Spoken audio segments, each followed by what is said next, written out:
Last summer, I stayed up pretty much all night for a week. And for the first time in many, many years, this wasn't because I was up all night scrolling through TikTok or Instagram Reels or binge watching whatever mediocre show Netflix had just put out, but instead because I refound my absolute joy for non-intellectual reading. The type of book that probably has one typo per page and doesn't really make sense structurally. The type of book that forgets things that happened like 3 chapters before. And so today, I'm chasing that feeling again by making my way through the countless book talk recommendations to see if I find something that's actually entertaining and somewhat enjoyable. Hey, what's up? I have been recently flooded with book talk everywhere that I go. Every other TikTok that I get is like romance trope books that you should read. I don't know why, because I haven't ever searched for book recommendations on TikTok. Whenever I open Twitter, book talk. Whenever I open YouTube, book talk. You know what? I thought maybe book talk has all these great recommendations that I'm actually like being too highbrow, snobbish about everything. And maybe I'm really missing out on some incredible books that the girlies over there are recommending.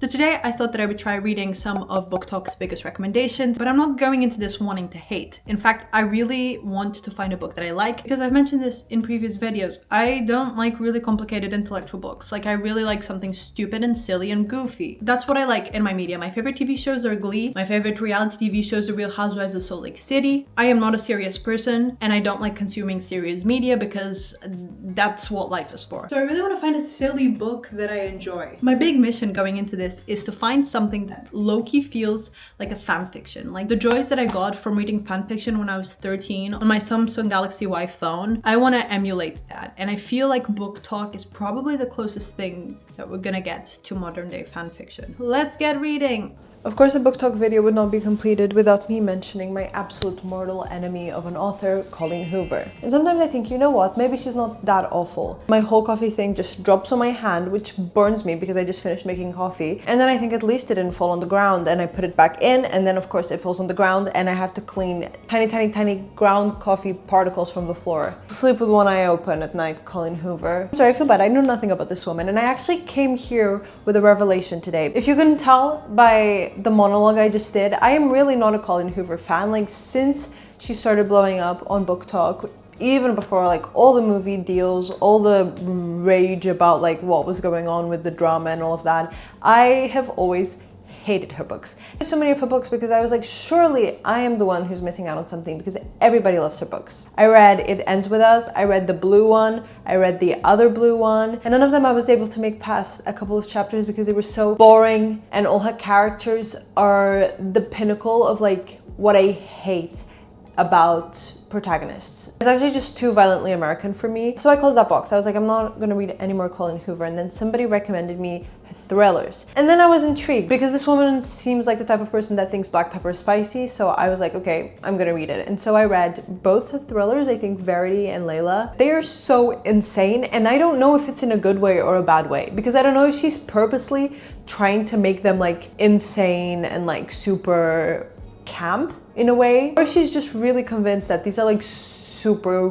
well-written thrillers with amazing plot twists.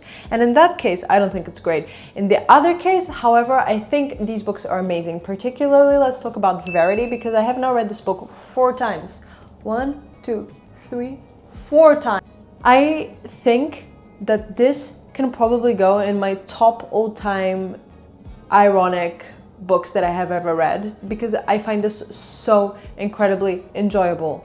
So enjoyable. Like, and I know they're making a film out of it, so I really hope that they lean into the campness of it all, because this is actually insane. I don't even know how to describe this book. If you haven't read it, it's essentially about this author who gets hired to finish the book of an author who's currently in a coma. She goes to live there and she's kind of getting involved with the comatose woman's husband, and as she's researching about her life, she's kind of uncovering more and more stories that are insane. What I think happened is that she was actually taking an unhealthy dose of Ozempic because she did not cook or eat anything with this ending. It is in fact just so terrible. It's giving when you're like 14 and you write like a creative writing story for your English class and you make it super mysterious and there's like a cliffhanger at the end and it's just like super cliche, but then your teacher finds it really good because you're 13 and everybody else just wrote like the bare minimum. This is the exact same vibe the book brings to the table, and I know these are all like bad things that I'm saying about this book, but I cannot even express to you how much I love it because of how bad it is. This is postmodernism at its finest. This is so postmodern. This book sucks and I can't wait to read it a 5th time.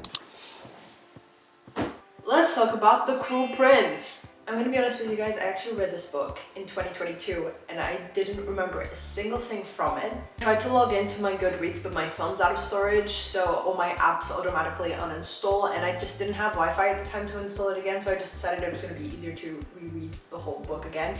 And God, I wish I didn't.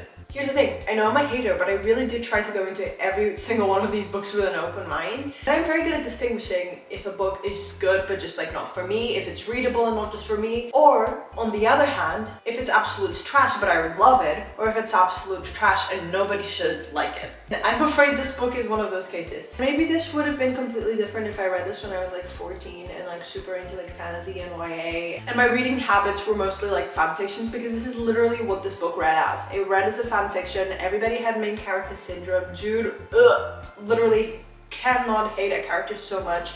And the thing is, nobody in this book was interesting except Vivi. I loved you, girl. Everyone else is so boring, even the romance. This book was really pitched to me as an enemies to lovers, which I have been a fan of in the past. I used to really like it when, again, I was 14. A good enemies to lovers is a very easy way to get me to read a book because the constant development is kind of exciting and it's gonna keep me reading it more and more and more until it gives the reader satisfaction in general. But I think because the characters were so unlikable, I just genuinely did not care. I did not care what happened to them. In fact, I wanted bad things to happen to them because I didn't care, and at least this way I'd be a little bit interested. The thing that actually got me to finish this book as quickly as I did was the fact that it was written like a fanfiction, in the sense of that the writing style was so simple that I just was reading that with absolute zero brain power, and then by the time I realized I'd already read 10 pages and I hadn't even clocked it. And that sounds like a bad thing, but it's not. I really like easy read books because a lot of the times you just want something to relax with and you don't want to read like a existential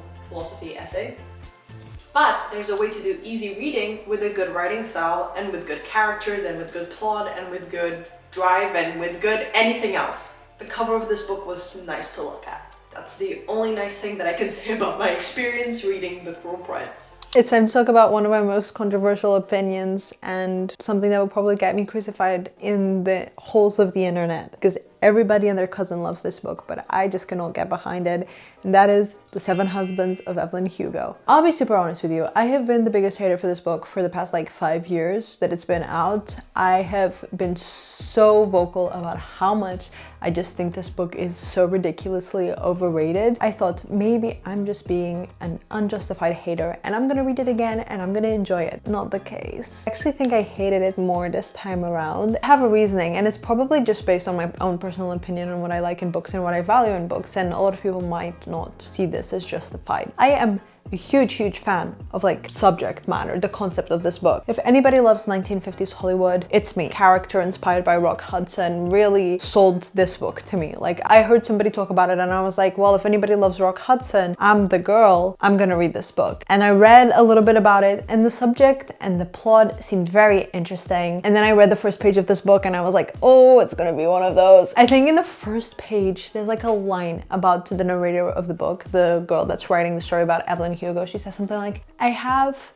brown skin from my dad's side and like white skin from my mom's, or something like that, but it's like really badly written. It's giving that one Twitter meme that's like, what if white people were written like white authors write POC characters? His pasty white skin reflected the sun, blinding me as I walked by. I clearly felt very passionate about the subject because I went on for 20 minutes about how much I hated this book, but essentially what I'm just trying to say condensed down. I have absolutely no issue with people writing characters outside of who they are, because I think that is obviously very muddy waters territory. However, my issue with her characters is that they all have like 1 or 2 personality traits, and that's about as fully fledged as they get. that Evelyn Hugo, her character traits was that she wanted to be a successful Hollywood actress. At the start, we kind of mentioned her like ethnic and cultural background, and then I think as the book progresses, I think there would be so much more opportunity to kind of include that in, and this is where I think the author's lack of awareness for cultural differences really comes in, because I think that if she were to be like a Latino woman writing this,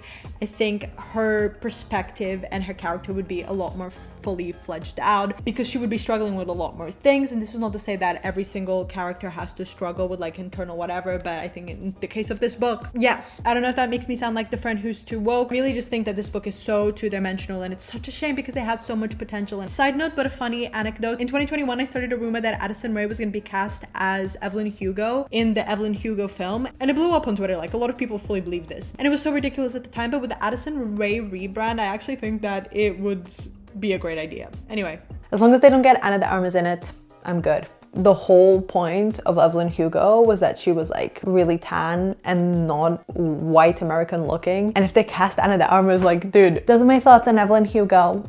Please don't kill me. I'm just a girl. The next book that I finally read, and I say finally because it has been in my TBR since I was probably like 13, and that's the first book in the Shatter Me series. I think it's just called Shatter Me. I'm so tired. Here's the thing, at the time that this book came out, I just was not a fan of the cover. So whilst all like the dystopian books really appealed to me at the time, and I was like super into Divergent, The Maze Runner, Hunger Games, The Fifth Wave. Does anybody remember that book? I was obsessed with all of it, and everybody everywhere on like book forums, booktube, Tumblr was recommending the Shatter Me series. I'm the epitome of judging books by their covers. Sorry.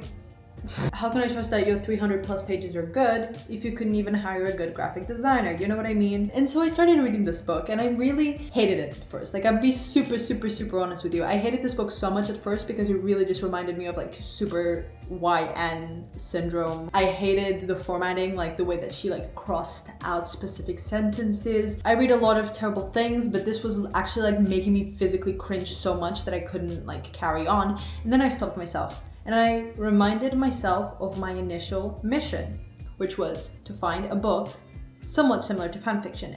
And I don't know who the author of this book is. I have read nothing about her. But if you told me it was a 13-year-old girl with a BlackBerry phone and you changed the characters' names for like Harry and Liam, I would 100% believe you, because this is absolutely written like a fanfiction. And once I acknowledged that, I actually did quite enjoy the book. Like, it's definitely not something that I would probably read nowadays, but I think I regret not reading this when I was like 11, 12, because I think I would have enjoyed it, and I would have definitely read the rest of the books in the series. Now, at my current age, no, probably not, because I have way too many things to do to care about this. Also, the premise, I don't like using the word cringe because I think it's overused, and I think we should stop being cringed out by things. But this book has absolutely no other way of describing it than cringe. But look, take the win. I liked this book. I enjoyed it. It passed my mission. Were the characters awful? Kind of. Especially the protagonist. God, I hate her. That's how I feel about this book. It's a out of 10. I feel extremely bad now for making fun of these other books in this video so far. I didn't know that we had not, in fact, got to the worst part. I really miss the stupidness of the other YA fantasy books that I read. Of course, we're talking about Icebreaker. I'm gonna take my time talking about this book because it generally makes me so upset and angry to even think about this book and the fact that it has the hype that it has. First of all, I want to say this book has been everywhere for the past couple of years on my TikTok For You page, and I didn't read it and I knew nothing about it because it's not usually the genre of book that I read. I'm not really into romance tropey type of books. First of all, I did not know that it was gonna be that explicit. I thought it was gonna be like low-key a YA borderline young teens type of book, mostly because the cover is horrendous. This cover is so ugly. First of all, I hate any cover with real people and I hate any cover with cartoons. This book reminded me, I don't know if anybody ever watched that one, like I think it's a Drew Gooden video or a Danny Gonzalez or one of those people, where they talk about like these vertical content series where there's like this girl and she's in college. Something, I can't remember the name of it, but if you know, you know. The only way I know how to describe this is, back in the day when Wattpad was the thing Tumblr users were using everywhere, there were really two types of fanfiction. There was the fanfiction with concepts where like people were ghosts, people were murderers, and then there was the fanfiction where it was just like, he's a bad boy, she's a good girl. The After franchise is a typical example of this. And personally, I love a good concept fanfiction. Like this one fanfiction that blew my mind was about the Dolan twins, and one of them was secretly revealed to be a ghost, or maybe there was just one of them in the book. But the big plot twist was that he was a ghost. It was called Room Something, and I wasn't even a Dolan twin fan, but my friend was like super obsessed with this fanfiction. She was like, you have to read it. And it was so good because they had a concept, and it was like, yes, they had the tropes of the girls like falling in love for this bad boy, but there was substance behind it. This book feels like After, but if After was written worse, I don't know, at least I enjoyed After, but maybe that's because I read After when it was still a fanfiction and his name was still Harry Styles. If you're gonna write a book with this style of romance, at least make us want to be the characters, make us care for the characters. Just kind of was hoping they both got run over by ice trucks and they shut up for the rest of the book. But I've learned it's a series, so maybe I'll read the next books. Also, I think they're making like a TV show or a movie out of this, and I got the casting call for it and I was like, should I audition for it? That would make really good YouTube content. But then I read the script and I was like, I'm sorry if this is your favorite book. Everybody has different tastes. I'm sure you don't like my favorite books either, even though objectively my favorite books are better than yours. We've come to an end in this crazy journey. I hope you guys enjoyed, and I'm sorry for being so negative. I think maybe next time I'll try to look for better books. But I think the key takeaway from this video is that I didn't hate a Colleen Hoover book, and that's something that I never thought that I would say. Look at that, sometimes even I surprise myself. Thank you guys so much for watching, and if you didn't totally hate the fact that I hate everything, please consider subscribing to this YouTube channel, and I will see you next week. Bye.